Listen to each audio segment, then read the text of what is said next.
బ్రహ్మాస్త్రం బ్రహ్మాస్త్రం ఎంతటి తిరుగులేని మహా అస్త్రమో మనం రామాయణ మహాభారతాల్లో చదువుకున్నాం, విన్నాం. ఇప్పుడు రష్యాతో కలిసి భారత రక్షణ వ్యవస్థ DRDO సంయుక్తంగా రూపొందించినటువంటి బ్రహ్మోస్ క్షిపణి, దీని పనితనం ప్రత్యక్షంగా మొన్న పాకిస్తాన్ మీద ప్రయోగించి మనం చూసాం. ఈ బ్రహ్మోస్ క్షిపణి ఏదైతే ఉందో అది పాకిస్తాన్లోని 10 ఎయిర్ బేస్లను నాశనం చేసింది. దాంతోపాటుగా అసలు ఆపరేషన్ సింధూర్లో ఈ బ్రహ్మోస్ క్షిపణి ఒక మహా అస్త్రంగా పనిచేసింది. పాకిస్తాన్లో ఉన్నటువంటి సైనిక స్థావరాలు అలాగే ఉగ్రవాద స్థావరాల మీద ఇది ప్రభావవంతంగా పనిచేసింది. ఆ స్థావరాలను నేలమట్టం చేసింది. అసలు ప్రపంచ దేశాలన్నీ కూడా భారత్ వైపు చూసేలా చేసినటువంటి ఈ బ్రహ్మోస్ క్షిపణి ప్రత్యేకతలు ఏంటనేది ఒక్కసారి మనం పూర్తి స్థాయిలో విశ్లేషణ అయితే చేసుకునేటువంటి ప్రయత్నం చేద్దాం. ఇది బ్రహ్మాస్త్రమే, అదేదో కాదు, బ్రహ్మోస్. పాక్ను దిగొచ్చేలా చేసినటువంటి బ్రహ్మోస్ క్రూయిజ్ క్షిపణి రాడార్లకు చిక్కకుండా ఖచ్చితత్వంతో టార్గెట్లను విధ్వంసం చేయగలిగినటువంటి సత్తా ఉన్నటువంటి ఏకైక క్షిపణే బ్రహ్మోస్. ఆపరేషన్ సింధూర్తోనే తొలిసారిగా యుద్ధంలో దీన్ని వినియోగించారు. మరింత సమర్థవంతమైనటువంటి బ్రహ్మోస్ 2ను అభివృద్ధి చేస్తున్నటువంటి DRDO బ్రహ్మోస్ని తొలిసారిగా మొన్న ఆపరేషన్ సింధూర్ పేరిట పాకిస్తాన్ మీద భారత్ సైన్యం ప్రయోగించింది. బ్రహ్మోస్ 1కే పాకిస్తాన్లు తట్టుకోలేక కాలబేరానికి వచ్చినటువంటి పరిస్థితిని మనం చూసాం. నిజంగా ఈ బ్రహ్మోస్ అనేటువంటి క్షిపణి సగం పాకిస్తాన్ని తుడిచిపెట్టేసింది. అది 35 నిమిషాల్లో. ఇప్పుడు మన DRDO బ్రహ్మోస్ 2ని అభివృద్ధి చేసే పనిలో బిజీగా ఉంది. ఒక్కసారి బ్రహ్మోస్ క్షిపణి అంటే దాని అసలు ప్రత్యేకత ఏంటనేది చూద్దాం. పాక్ ఎయిర్ బేస్ల మీద మన బ్రహ్మోస్ క్షిపణి బ్రహ్మాస్త్రంగా పనిచేసింది. ఈ క్షిపణి దాడులతో ఆ దేశం వెనక్కి తగ్గి కాల్పుల విరమణ కోసం విజ్ఞప్తి చేసింది. రష్యా భారత్ ఉమ్మడిగా అభివృద్ధి చేసినటువంటి బ్రహ్మోస్ క్షిపణి ప్రత్యేకతలు ఏంటనేది ఒకసారి కనుక మనం చూస్తే, ఇది సూపర్ సోనిక్ క్షిపణి. మాక్ 3 అంటే గంటకు 3700 కిలోమీటర్లకు పైగా వేగంతో దూసుకెళ్లి లక్ష్యాలను ధ్వంసం చేసేటువంటి సామర్థ్యం దీని సొంతం. ప్రపంచంలోనే అత్యంత వేగవంతమైనటువంటి క్రూయిజ్ క్షిపణుల్లో బ్రహ్మోస్ ఒకటి. తర్వాత నౌకాదళం కోసం ఈ బ్రహ్మోస్ క్షిపణిని రూపొందించారు. ఆ తరువాత ఉపరితలం నుంచి ఉపరితలానికి అంటే సర్ఫేస్ టు సర్ఫేస్, అలాగే యుద్ధ విమానాల నుంచి అంటే ఎయిర్ టు సర్ఫేస్ ప్రయోగించగల వెర్షన్లు కూడా మన DRDO అభివృద్ధి చేస్తూ ఉంది. మొదట్లో 290 కిలోమీటర్ల సామర్థ్యంతో దీన్ని రూపొందించారు. ఆ తర్వాత 500 కిలోమీటర్లకు దాన్ని అప్గ్రేడ్ చేశారు. ప్రస్తుతం పాకిస్తాన్పై ప్రయోగించినది ఈ క్షిపణులే. ప్రస్తుతం ఈ బ్రహ్మోస్ క్షిపణి ఏదైతే ఉందో తొలుత 290 కిలోమీటర్ల సామర్థ్యంతో దాన్ని రూపొందించారు. తరువాత 500 కిలోమీటర్ల సామర్థ్యం కలిగేలాగా దాన్ని అప్గ్రేడ్ చేశారు.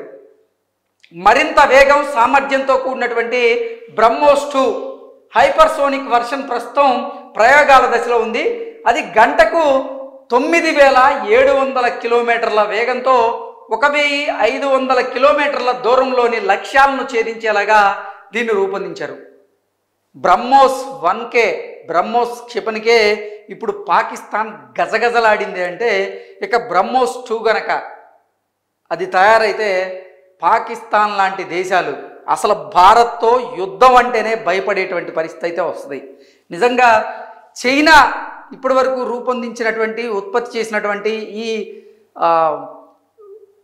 ఈ ఆయుధాలు ఏవైతే ఉన్నాయో వాటిని మించి ఇప్పుడు బ్రహ్మోస్ క్షిపణి అయితే ఉంది అనడంలో ఎటువంటి అతిశయోక్తి లేదు. తక్కువ పరిమాణం బరువుతో విస్తృతంగా వినియోగించగలిగేలాగా రాడార్లకు చిక్కకుండా దూసుకెళ్లేటువంటి బ్రహ్మోస్ నెక్స్ట్ జనరేషన్ను అభివృద్ధి చేస్తూ ఉన్నారు. అలాగే సుఖోయ్ 30 MKI నుంచి ప్రయోగించేలాగా మార్పులు చేసి బ్రహ్మోయ్ ఎయిర్ లాంచ్డ్ వెర్షన్ అయితే అభివృద్ధి చేశారు. బ్రహ్మోస్ క్షిపణికి అయ్యేటువంటి ఖర్చు మనం చూసుకున్నట్లయితే మనకి బ్రహ్మోస్ క్షిపణికి 34 కోట్ల రూపాయలు దానికి ఖర్చు అయింది. అందువల్ల ఖచ్చితంగా ధ్వంసం చేయాల్సినటువంటి లక్ష్యాలను ఛేదించడానికి బ్రహ్మోస్ను రంగంలోకి దించుతూ ఉన్నారు. హై వాల్యూ బ్రహ్మోస్ని రంగంలోకి దించుతూ ఉన్నారు. ఆ రెండు మొదటిసారిగా పాక్ పైనే. బ్రహ్మోస్ మన అమ్ముల పదిలో చేరిన తర్వాత పాక్పై 2016 సర్జికల్ స్ట్రైక్, అలాగే 2019 బాలాకోట్లో దాడులు చేసింది. కానీ బ్రహ్మోస్ను అప్పుడు వినియోగించలేదు. అంటే ఈ బ్రహ్మోస్ మన అమ్ముల పదిలో, భారత అమ్ముల పదిలో చేరిన తర్వాత 2016లో జరిగినటువంటి సర్జికల్ స్ట్రైక్లో, అలాగే 2019లో బాలాకోట్లో జరిగినటువంటి దాడుల్లో కూడా ఈ బ్రహ్మోస్ను అయితే అప్పుడు వినియోగించలేదు. కానీ మొన్న పెహల్గాంలో జరిగినటువంటి ఉగ్రదాడి తర్వాత ఖచ్చితంగా పాకిస్తాన్లో ఉన్నటువంటి ఉగ్రవాద సంస్థలకు, ఉగ్రవాదులకి తగిన బుద్ధి చెప్పి తీరాల్సిందే అంటూ ఆ రోజు భారత ప్రధాని భావించారు. అందుకే ఆపరేషన్ సింధూర్తో మెరుపుదాడులు చేశారు ఉగ్రవాద స్థావరాల మీద. ఆ ఉగ్రవాద స్థావరాల మీద చేసినటువంటి మెరుపుదాడుల్లో కూడా దీన్ని మొదటిసారి ప్రయోగించారు. ఇక భారత వైమానిక దళానికి వెన్నెముకగా నిలుస్తున్న సుఖోయ్ 30 MKI విమానాలను 2004లోనే తొలిసారిగా ప్రవేశపెట్టారు. ఆ తర్వాత పాకిస్తాన్ మీద భారత్ పలుమార్లు దాడులు చేసిన సుఖోయ్లను వినియోగించలేదు. ఆపరేషన్ సింధూర్లోనే మొదటిసారిగా వాటిని కూడా వినియోగించడం అంటే గమనార్హం.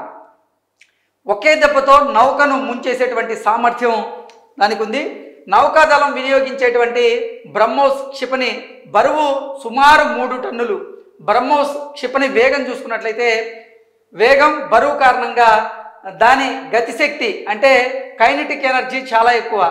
ఎంతలా అంటే సరైనటువంటి కోణంలో తగిలితే ఒక యుద్ధ నౌక మొత్తం దెబ్బతిని సముద్రంలో మునిగిపోతుంది.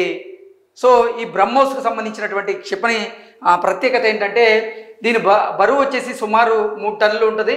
ఈ బ్రహ్మోస్ క్షిపణి వేగం అలాగే బరువు కారణంగా దాని కైనెటిక్ ఎనర్జీ చాలా ఎక్కువగా ఉంటుంది. అది ఎంతలా అంటే సరైనటువంటి కోణంలో కనుక తగిలితే ఒక యుద్ధ నౌకని మొత్తంగా దెబ్బతీయవచ్చు అనేది దాని ప్రత్యేకత. అలాగే సముద్రంలో అది మునిగిపోయేలా చేయడంలో ఇది దిట్ట. ఇక బ్రహ్మోస్లో 200 కిలోలకి పైగా బరువు ఉండేటువంటి వార్ హెడ్ ఉంటుంది. క్షిపణి గతిశక్తికి తోడుగా వార్ హెడ్ పేలుడు కలిసి తీవ్ర విధ్వంసం సృష్టించగలదు.